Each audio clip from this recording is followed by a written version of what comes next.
Good morning friends, ಎಲ್ಲರೂ ಹೇಗಿದ್ದೀರಾ? ನಾನೀಗ ಗಂಟೆ 11 ಆಯಿತು ಬೆಳಿಗ್ಗೆ. ಈಗ ನಾನು ಹೋಗ್ತಾ ಇದ್ದೇನೆ ಸೂಪರ್ ಮಾರ್ಕೆಟಿಗೆ. ಹಾಲು ಎಲ್ಲ ಮುಗಿದಿದೆ, ಹಾಗೆ ತರಲಿಕ್ಕೆ ಅಂತ ಹೋಗೋದು. ಮತ್ತು ಅಲ್ಲಿ ಎಂತಾದರೂ ಇಷ್ಟ ಆದರೆ ಇದ್ದದೆಲ್ಲ ತರುವುದು. ಹಾಗೆ ನನಗೆ ಸ್ವಲ್ಪ ಥ್ರೋಟ್ ಇನ್ಫೆಕ್ಷನ್, ಹಾಗೆ ಮತ್ತೆ ಸಿಗ್ತೇನೆ ಸೂಪರ್ ಮಾರ್ಕೆಟಲ್ಲಿ. ನೋಡಿ, ನಾನು ಬಂದು ಸೂಪರ್ ಮಾರ್ಕೆಟಿಗೆ ಮುಟ್ಟಿದ್ದೇನೆ. ತುಂಬ ಬಿಸಿಲು ಹೊರಗಡೆ, ಹಾಗೆ ಒಂದು ವಸ್ತು ತರಲಿಕ್ಕೆ ಅಂತ ಬರೋದು. ಮತ್ತು ಎಲ್ಲ ನೋಡಿದ್ದೆಲ್ಲ ಬೇಕು ಹುಡುಗಿಯರಿಗೆ. ನೋಡಿ, ಇದು ಹ್ಯಾಮ್ ಅಂತ. ಇದು ತುಂಬ ಒಳ್ಳೆಯದಾಗ್ತದೆ ಸ್ಯಾಂಡ್ವಿಚ್ ಮಾಡಲಿಕ್ಕೆ. ನಾನು ಹಾಕಿದ್ದೇನೆ ನನ್ನ ರೆಸಿಪಿಯಲ್ಲಿ ಹ್ಯಾಮ್ ಸ್ಯಾಂಡ್ವಿಚ್ ಅಂತ, ನೀವು ನೋಡಿರಬೇಕು. ಇಲ್ಲದಿದ್ದರೆ ನೋಡಿ, ನನ್ನ ಚಾನಲಲ್ಲಿ ಉಂಟು. ಮತ್ತು ಇದು ನನಗೆ ತುಂಬ ಇಷ್ಟ, ಕೋಲ್ಡ್ ಕಾಫಿ. ಆದರೆ ನನಗೀಗ ಥ್ರೋಟ್ ಇನ್ಫೆಕ್ಷನ್ ಎಲ್ಲ ಆಗಿ ತಗೊಳ್ಳೋದಿಲ್ಲ, ಕುಡಿಲಿಕ್ಕೆ ಆಗೋದಿಲ್ಲ, ಮತ್ತು ತುಂಬ ಜೋರಾಗ್ತದೆ. ಹಾಗೆಲ್ಲ ಫ್ರೆಂಡ್ಸ್, ನೀವು ಇದನ್ನು ನೋಡಿರಬೇಕು. ನೋಡಿ, ಇದಕ್ಕೆ ಕಾಟನ್ ಕ್ಯಾಂಡಿ ಅಂತ ಹೇಳ್ತಾರೆ. ನಾವೆಲ್ಲ ಸಣ್ಣ ಇರುವಾಗ ತುಂಬ ತಿಂತಿದ್ದದ್ದು ಇದನ್ನು. ಇಲ್ಲಿ ಇದಕ್ಕೆ ಒನ್ ದಿರಮ್ ಅಂದರೆ ಇಂಡಿಯದ್ದು 22 ರುಪೀಸು.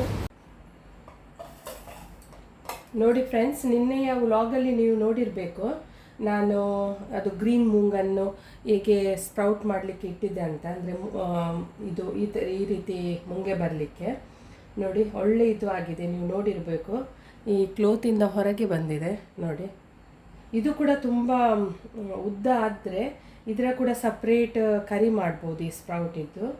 ಈಗ ಓಪನ್ ಮಾಡಿ ನೋಡುವ.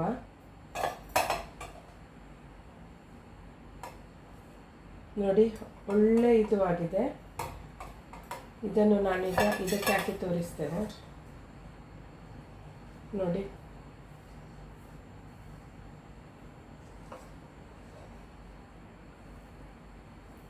ಇದರ ಸಲಾದ್ ಕೂಡ ಮಾಡ್ಬೋದು. ನಾನು ಸ್ವಲ್ಪ ಸಪ್ರೇಟ್ ಇಟ್ಟು ಇದರ ಸಲಾದನ್ನು ಮಾಡ್ತೇನೆ, ನಿಮಗೆ ತೋರಿಸ್ತೇನೆ.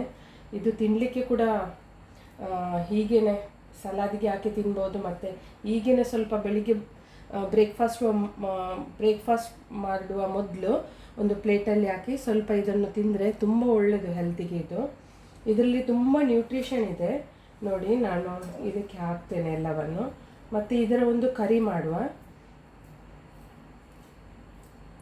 ಇದು ಸೋಕ್ ಮಾಡುವ ಮೊದಲು ಇದು ಒಳ್ಳೆಯದಾಗಿ ಕ್ಲೀನ್ ಮಾಡಬೇಕು ನೀರಲ್ಲಿ, ಒಂದು 3-4 ನೀರಲ್ಲಿ ಕ್ಲೀನ್ ಮಾಡಬೇಕು.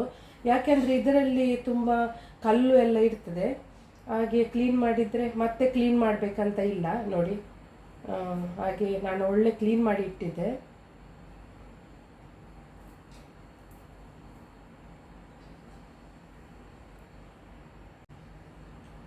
ಇದು ಇನ್ನೂ ಸ್ವಲ್ಪ ದಿನ ಇಟ್ಟರೆ, 2-3 ದಿನ ಇಟ್ಟರೆ ಇನ್ನೂ ಇದರ ನೋಡಿ ಇಷ್ಟು ತುಂಬ ಉದ್ದ ಬರ್ತದೆ.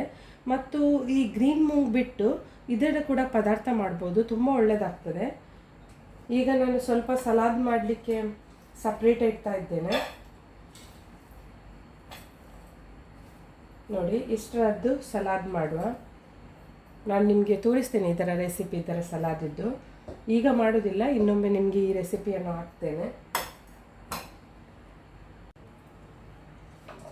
ನಾನು ಇವತ್ತು ಇದರದ್ದು ಕರಿ ಮಾಡ್ತಾ ಇಲ್ಲ, ಒಂಥರ ಸುಕ್ಕ ರೀತಿ ಮಾಡ್ತಾ ಇದ್ದೇನೆ.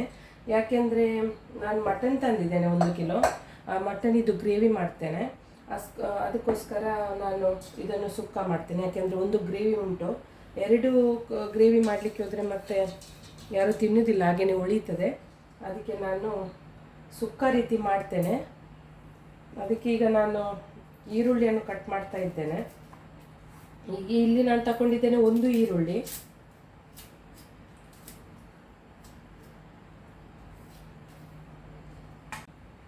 ಮತ್ತು ಈರುಳ್ಳಿ ಕಟ್ ಮಾಡುವಾಗ ನಾನು ನಿಮಗೆ ಒಂದು ಟಿಪ್ಸ್ ಹೇಳ್ತೇನೆ. ಈ ಈರುಳ್ಳಿಯ ಇದನ್ನು ತೆಗಿಬೇಕು. ಯಾವುದು ಇಲ್ಲಿ ಇದು ಇರ್ತದಲ್ಲ, ಎಡ್ಜಲ್ಲ, ಇದಕ್ಕೆ ಮುಂದಿನ ಭಾಗ, ಇದನ್ನು ತೆಗಿಬೇಕು. ಅಂದರೆ ಈ ರೀತಿ ತೆಗೆದ್ರೆ ಮತ್ತು ಪದಾರ್ಥ ಅಷ್ಟು ಹಾಳಾಗೋದಿಲ್ಲ ಇಟ್ಟರೆಲ್ಲ. ನಿಮಗೆ ಇದು ಎಲ್ಲ ಇದ್ದರೆ ತುಂಬ ಹಾಳಾಗ್ತದೆ. ಅದು ಸರಿಯಾಗೆಲ್ಲ ಕ್ಲೀನ್ ಮಾಡಿ ತೆಗಿಬೇಕು. ಇಲ್ಲಿ ನಾನು ಫಸ್ಟ್ ಇದು ಇಟ್ಟಿದ್ದೇನೆ, ಮಣ್ಣಿದ್ದು ಪಾತ್ರೆ. ಇದಕ್ಕೆ ನಾನು ಇದೆಲ್ಲ ಹಾಕಿ ಬೇಯಿಸ್ಲಿಕ್ಕೆ ಇಡ್ತೇನೆ. ಯಾಕೆಂದರೆ ನಾನು ಇದು ಕುಕ್ಕರಲ್ಲಿ ಹಾಕೋದಿಲ್ಲ, ಕುಕ್ಕರಲ್ಲಿ ಹಾಕಿದರೆ ಅದು ಅಷ್ಟು ಟೇಸ್ಟ್ ಬರೋದಿಲ್ಲ. ಹಾಗೆ ಹೀಗೆ ಡೈರೆಕ್ಟ್ ಬೇಯಿಸಿದರೆ ಅಂದರೆ ಇದು ತುಂಬ ಟೈಮ್ ಕೂಡ ತಗೊಳ್ಳೋದಿಲ್ಲ, ಒಂದು 15 ನಿಮಿಷ ತಗೊಳ್ತದೆ. ಹಾಗೆ ಒಂದು ಇದರಲ್ಲಿ ಡೈರೆಕ್ಟ್ ಬೇಯಿಸಿದರೆ ಒಳ್ಳೆಯದು ತುಂಬ. ಅದಕ್ಕೆ ನಾನೀಗ ನೀರು ಹಾಕ್ತಾ ಇದ್ದೇನೆ.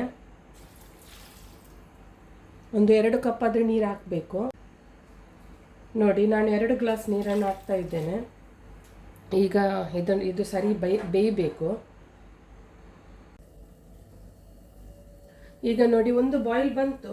ಇದಕ್ಕೆ ಹಾಕುವ ಒಂದು ಈರುಳ್ಳಿ ಕಟ್ ಮಾಡಿಟ್ಟ, ಮತ್ತು ಸ್ವಲ್ಪ ಗಾರ್ಲಿಕ್, ಒಂದು 2 ಇದೆ ಅದರಲ್ಲಿ ಗಾರ್ಲಿಕ್, ಮತ್ತು ಸ್ವಲ್ಪ ಜಿಂಜರ್,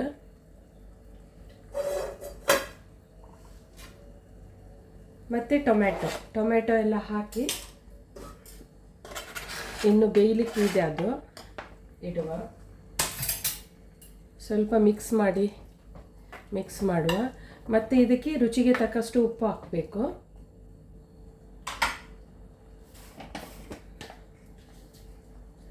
ಈಗ ನಾನು ಹಾಕ್ತಾ ಇದ್ದೇನೆ ರುಚಿಗೆ ತಕ್ಕಷ್ಟು ಉಪ್ಪು.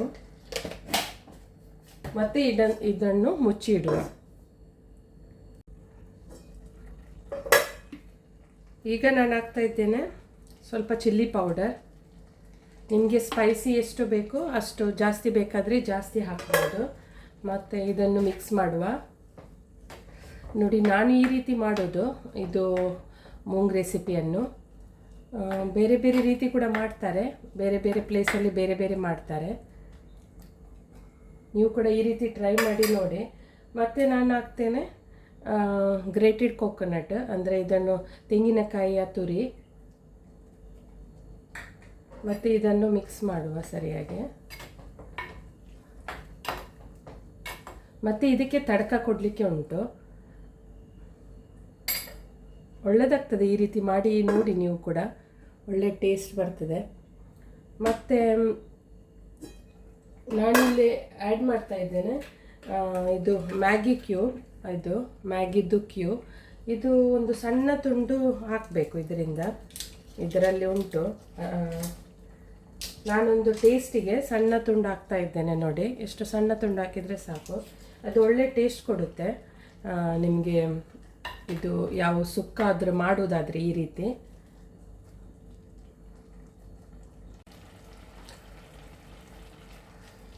ನೋಡಿ, ಮೂಂಗು ಒಳ್ಳೆ ಬೆಂದಿದೆ. ಈಗ ಚೆಕ್ ಮಾಡ್ಬೋದು, ಸಾಫ್ಟ್ ಆಗಿದೆ. ಇದಕ್ಕೆ ಒಂದು ಒಳ್ಳೆ ತಡಕ ಕೊಡುವ. ಸ್ವಲ್ಪ ನೋಡಿ, ನೀರು ಕೂಡ ಉಂಟು.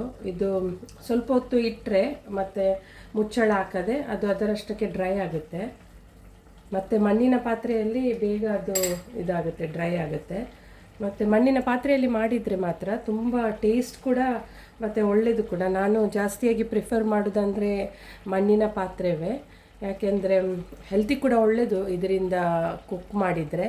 ಮತ್ತು ಈಗ ಬೇರೆ ಬೇರೆ ಪಾತ್ರೆ ಬಂದಿದೆ ನಾನ್ ಸ್ಟಿಕ್ಕಿದ್ದು, ಅದು ಎಲ್ಲ ಒಳ್ಳೆಯದಲ್ಲ. ಅಂದರೆ ಅದರ ಒಳಗೆ ಇರುವ ಬ್ಲ್ಯಾಕ್ ಕಲರ್ ಉಂಟಲ್ಲ, ಅದು ಮತ್ತೆ ಹೋಗ್ತದೆ. ಮತ್ತು ಅದು ಕುಕ್ ಮಾಡುವಾಗ ಅದರೊಟ್ಟಿಗೆ ಹೋಗಿ ಹೊಟ್ಟೆಗೆ ಹೋಗುತ್ತೆ, ಅದು ಹೆಲ್ತಿ ಕೂಡ ಒಳ್ಳೆಯದಲ್ಲ. ಆದಷ್ಟು ನೀವು ಮಣ್ಣಿನ ಪಾತ್ರೆಯನ್ನು ಯೂಸ್ ಮಾಡಿ. ಓಕೆ, ನಾನೀಗ ಇದಕ್ಕೆ ಒಂದು ತಡಕ ಕೊಡಬೇಕು. ತಡಕ ನಾನು ತಡಕಕ್ಕೆ ಹಾಕಿದ್ದೇನೆ ಸ್ವಲ್ಪ ಇದು ಎಂತ ಹೇಳ್ತಾರೆ, ಒಂದು ಚಿಲ್ಲಿ ಮತ್ತು ಒಂದು ಜಿಂಜರ್ ಗುಜ್ಜಿದ್ದು, ಜಿಂಜರ್ ಅಲ್ಲ ಗಾರ್ಲಿಕ್, ಮತ್ತು ಸ್ವಲ್ಪ ಸಾಸಿವೆ ಹಾಕಿ ನಾನು ತಡಕ ಕೊಟ್ಟಿದ್ದೇನೆ. ಮತ್ತು ಸ್ವಲ್ಪ ಮಿಕ್ಸ್ ಮಾಡುವ. ಮತ್ತು ತೆಂಗಿನೆಣ್ಣೆಯನ್ನು ಯೂಸ್ ಮಾಡಿದ್ದೇನೆ ಇದಕ್ಕೆ ತಡಕಕ್ಕೆ. ಒಳ್ಳೆಯದಾಗ್ತದೆ ಈ ರೀತಿ ಮಾಡಿ ನೋಡಿ. ಈಸಿ ಕೂಡ, ಫಾಸ್ಟ್ ಕೂಡ ಮಾಡ್ಬೋದು ಇದನ್ನು. ಈಗ ಮಟನಿಗೆ ರೆಡಿ ಮಾಡಬೇಕು. ಮಟನಿಗೆ ರೆಡಿ ಮಾಡುವ. ನಾನಿಲ್ಲಿ 1 ಕಿಲೋ ಮಟನನ್ನು ತಗೊಂಡಿದ್ದೇನೆ. ಅದಕ್ಕೀಗ ಮಸಾಲ ರೆಡಿ ಮಾಡ್ತಾ ಇದ್ದೇನೆ. ಈ ಮಸಾಲಕ್ಕೆ ನಾನು ಹಾಕ್ತಾ ಇದ್ದೇನೆ, ಫಸ್ಟ್ ಇದನ್ನು ಗ್ರೈಂಡ್ ಮಾಡಬೇಕು. ಅದಕ್ಕೆ ಮಿಕ್ಸಿ ಜಾರಿಗೆ ನಾನು ಹಾಕ್ತಾ ಇದ್ದೇನೆ 2 ನೀರುಳ್ಳಿ. ನೋಡಿ, 2 ನೀರುಳ್ಳಿಯನ್ನು ಹಾಕ್ತಾ ಇದ್ದೇನೆ. ಮತ್ತು ಒಂದು 7 ಬೆಳ್ಳುಳ್ಳಿ ಉಂಟು. ಮತ್ತು ಒಂದು ಸಣ್ಣ ತುಂಡು ಜಿಂಜರ್, ಮತ್ತು ನೋಡಿ ಹುಳಿಗೆ ಟ್ಯಾಮ್ರಿನ್ ಎಷ್ಟು ಸಣ್ಣ ತುಂಡು ಮೀಡಿಯಮ್ ಇದ್ದು ಗಾತ್ರದಲ್ಲಿ, ಮತ್ತು 3 ಗ್ರೀನ್ ಚಿಲ್ಲಿ, ಮತ್ತು ಸ್ವಲ್ಪ ಮಿಂಟ್ ಲೀವ್ಸ್, ಮತ್ತು 1 ಮುಷ್ಟಿಯಷ್ಟು ಇದು ಕೊರಿಯಂಡರ್ ಲೀವ್ಸ್, ಮತ್ತು ಇದು ನೋಡಿ ಸಿನ್ನಮನ್ ಸ್ಟೇಕ್ 1 ತುಂಡು, ಮತ್ತು ಕ್ಲೋಸ್ ಇದರಲ್ಲಿ 6 ಇದೆ. ಇದನ್ನು ಎಲ್ಲ ಹಾಕಬೇಕು ಇದಕ್ಕೆ.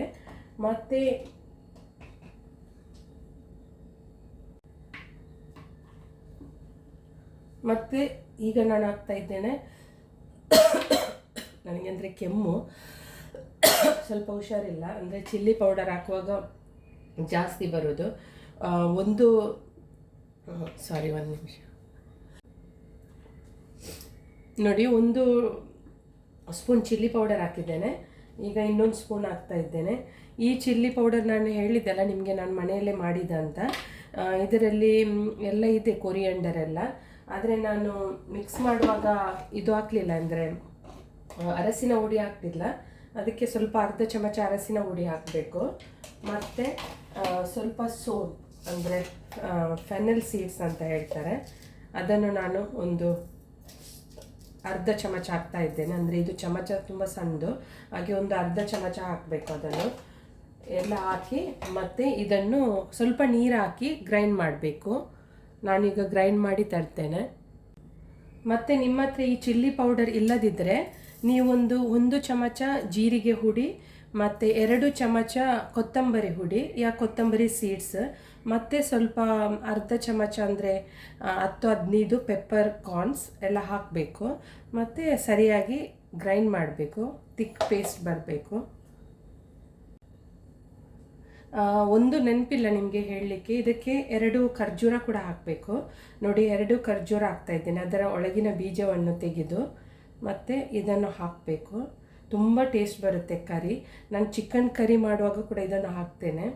ಹಾಗೆ ನನಗೆ ಅಂದರೆ ಇದನ್ನು ನನ್ನ ಅತ್ತೆ ಮದರ್ ಇನ್ ಲಾ ಹೇಳಿಕೊಟ್ಟದ್ದು ಈ ರೆಸಿಪಿಯನ್ನು. ನೋಡಿ ತುಂಬ ಒಳ್ಳೆಯದಾಗ್ತದೆ, ಈ ರೀತಿ ಮಾಡಿ ನೋಡಿ. ನಿಮ್ಮ ಹತ್ರ ಖರ್ಜೂರ ಇಲ್ಲದಿದ್ದರೆ ನೀವು ಒಣ ದ್ರಾಕ್ಷಿ, ಅದು ರೆಸಿನ್ಸ್ ಉಂಟಲ್ಲ, ಅದನ್ನು ಕೂಡ ಸ್ವಲ್ಪ ಹಾಕ್ಬೋದು ಟೇಸ್ಟಿಗೆ. ಇಲ್ಲಿ ನಾನು ಕುಕ್ಕರನ್ನು ಇಟ್ಟಿದ್ದೇನೆ. ಕುಕ್ಕರಲ್ಲಿ ಮಟನ್ ಮಾಡೋದು ಇವತ್ತು. ನಾನು ನಿಮಗೆ ತೋರಿಸ್ತೇನೆ ನೋಡಿ. ಇದಕ್ಕೆ ಫಸ್ಟಿಗೆ ಹಾಕಬೇಕು 2 ಸ್ಪೂನ್ ತುಪ್ಪ. ನೋಡಿ 2 ಚಮಚ ತುಪ್ಪವನ್ನು ಹಾಕ್ತಾ ಇದ್ದೇನೆ.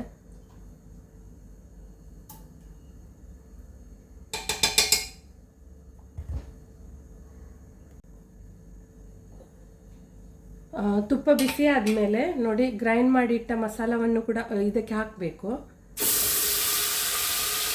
ಮತ್ತು ಈ ಮಸಾಲವನ್ನು ಸರಿಯಾಗಿ ಫ್ರೈ ಮಾಡಬೇಕು ತುಪ್ಪದಲ್ಲಿ. ಯಾಕೆಂದರೆ ನಾವು ಮಸಾಲವನ್ನು ಫಸ್ಟಿಗೆ ಫ್ರೈ ಮಾಡಲಿಲ್ಲ, ಮಸಾಲ ಅಂದರೆ ಇದು ಆನಿಯನ್ ಎಲ್ಲ. ಅದಕ್ಕೆ ನಾನೀಗ ಮಸಾಲವನ್ನು ಫ್ರೈ ಮಾಡ್ತೇನೆ. ಸರಿಯಾಗಿ ಫ್ರೈ ಮಾಡಬೇಕು. ಒಂದು 15 ನಿಮಿಷ ಸರಿಯಾಗಿದು ಫ್ರೈ ಆಗಬೇಕು. ಅಂದರೆ ಎಣ್ಣೆ ಮೇಲೆ ಬರುವ ತನಕ, ಒಳ್ಳೆ ಇದರ ಹಸಿ ವಾಸನೆ ಹೋಗುವ ತನಕ ಫ್ರೈ ಮಾಡಬೇಕು ಇದನ್ನು. ಈಗ 15 ನಿಮಿಷ ಆಯಿತು. ಇದಕ್ಕೆ ಹಾಕುವ ಟೊಮ್ಯಾಟೊ ಬೇಕಾದರೆ ನೀವು ಮಸಾಲ ಗ್ರೈಂಡ್ ಮಾಡುವಾಗ ಕೂಡ ಹಾಕ್ಬೋದು. ನಾನು ಹಾಕಲಿಲ್ಲ. ಈಗ ಬೇಕಾದರೂ ಹಾಕ್ಬೋದು, ತುಪ್ಪದಲ್ಲಿ ಕೂಡ ಫ್ರೈ ಮಾಡ್ಬೋದು. ನಾನೀಗ ಹಾಕ್ತಾ ಇದ್ದೇನೆ. ಇದನ್ನು ಸರಿಯಾಗಿ ಸಾಫ್ಟ್ ಆಗುವವರೆಗೆ ಪುನಃ ಫ್ರೈ ಮಾಡಬೇಕು. ಫ್ರೆಂಡ್ಸ್, ಟೊಮೆಟೊ ಸಾಫ್ಟ್ ಆಯಿತು. ಈಗ ನಾನು ನೋಡಿ 1 ಕಿಲೋ ಮಟನ್ ತಂದಿದ್ದೇನೆ. 1 ಕಿಲೋ ಮಟನನ್ನು ಹಾಕುವ ಇದಕ್ಕೆ. ಒಳ್ಳೆ ಕ್ಲೀನ್ ಮಾಡಿ ಇಟ್ಟಿದ್ದೆ.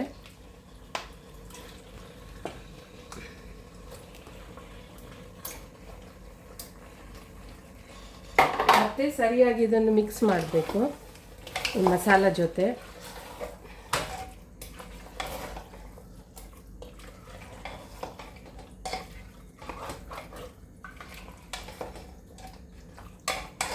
ನೋಡಿ ಸರಿಯಾಗಿ ಈ ರೀತಿ ಹಾಕಿ ಸರಿ ಮಿಕ್ಸ್ ಮಾಡಿ.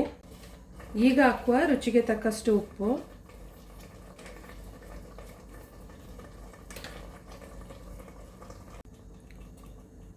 ಉಪ್ಪು ಹಾಕಿ ಸರಿಯಾಗಿ ಮಿಕ್ಸ್ ಮಾಡಬೇಕು ಇದನ್ನು.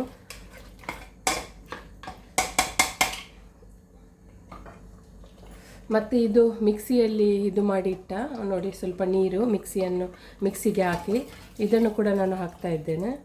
ಮತ್ತು ಇದರಲ್ಲಿ 6 ವಿಸಿಲ್ ತೆಗಿಬೇಕು.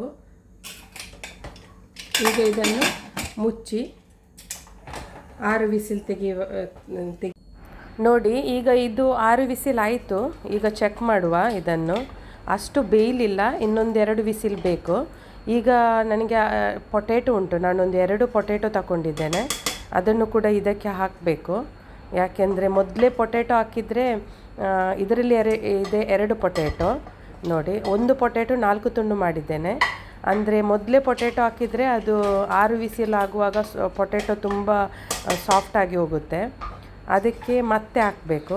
ಈಗ ಇನ್ನು 1 ವಿಸಿಲ್ ತೆಗೆಯುವ ನೋಡಿ. ಈಗ ಪೊಟೇಟೊ ಕೂಡ ಸರಿಯಾಗಿ ಬೆಂದಿದೆ ಮತ್ತು ಮಟನ್ ಕೂಡ ಸರಿಯಾಗಿ ಬೇಯಿದೆ, ನೋಡ್ಬೋದು ನೀವು. ಈಗ ಇದಕ್ಕೆ ಹಾಕುವ ಕೋಕೋನಟ್ ಮಿಲ್ಕ್. ಅಂದರೆ ನಾನು ಫ್ರೆಶ್ ಕೋಕೋನಟ್ ಗ್ರೈಂಡ್ ಮಾಡಿ ಅದರ ಮಿಲ್ಕನ್ನು ತೆಗೆದು ಈಗ ಹಾಕ್ತಾ ಇದ್ದೇನೆ ನೋಡಿ. ಈಗ ಈ ರೀತಿ ಮಾಡಿದರೆ ತುಂಬ ಟೇಸ್ಟ್ ಆಗುತ್ತೆ ಕರಿ. ಈಗ ಇನ್ನೊಂದು ಬಾಯ್ಲ್ ಬರುವ ತನಕ ಇಡಬೇಕು ನೋಡಿ. ಒಳ್ಳೆ ಬಾಯ್ಲ್ ಬಂದಿದೆ. ಮಟನ್ ಕರಿ ತುಂಬ ಒಳ್ಳೆಯದಾಗಿದೆ.